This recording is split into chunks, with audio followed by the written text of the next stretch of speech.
Finfinnee yaa Finfinnee maqaan kee eenyu irraa dhufee Addis Ababaa jedhanii maqaa keenyutu jijjiire Nasni ati irraa dhaabbattu siinaa eenyu hima haraa Gaaffiin kun maaliif sodaachisa dhugaan maaliif ukkaamama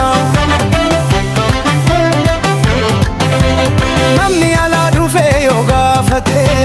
Finfinneen kan eenyu jedhee seenaa dachee kanaa ilaali deebiin isaa achuma jira Finfinnee Finfinnee lafa Oromoo koo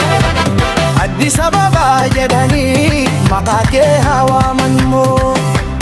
maqaan tokko jijjiiramuu danda'a seenaa garuu hin jijjiiru Dacheen waan dabarte himti dhugaanis hin du'in badu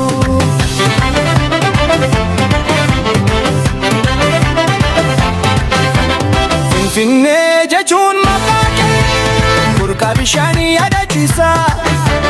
Lafni kun kan Oromoo ta'u seenaa keessatti maal himama Magaalaan guddachuun ishee seenaa durii hin balleessu Namoonni hedduun keessa jiraachuun eenyummaa lafaa hin haqan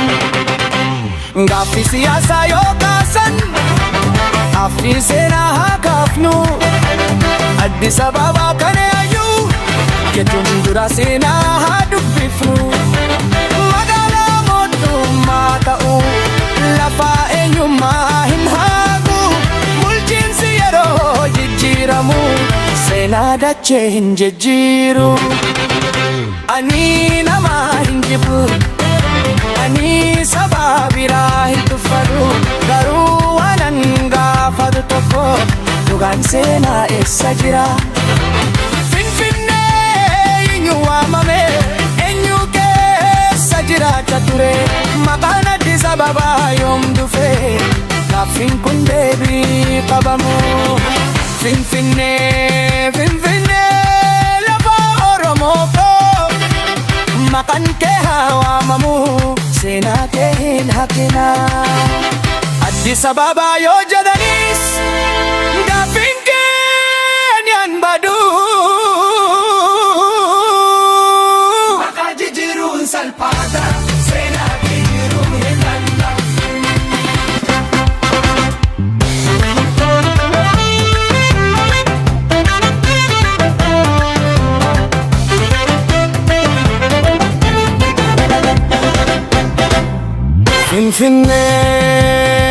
Finfinnee yaa Finfinnee maqaan kee eenyu irraa dhufee Addis Ababaa jedhanii maqaa keenyutu jijjiire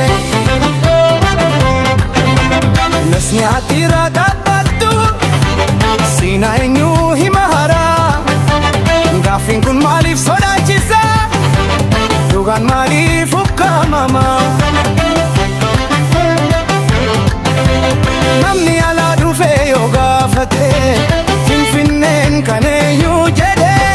seenaa dachee kanaa ilaali deebiin isaa achuma jira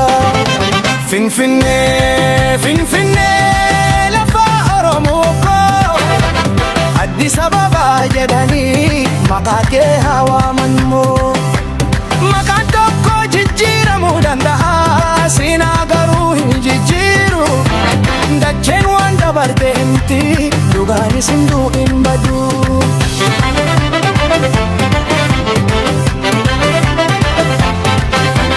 Finfinnee jechuun maqaa kee burqaa bishaanii yaadachiisa Lafni kun kan Oromoo ta'u seenaa keessatti maal himama Magaalaan guddachuun ishee seenaa durii hin balleessu Namoonni hedduun keessa jiraachuun eenyummaa lafaa hin haqan Gaaffii siyaasaa yoo kaasan Gaaffii seenaa haa kaafnu Addis Ababaa kan eenyu jechuun dura seenaa haa dubbifnu Magaalaa mootummaa ta'u lafa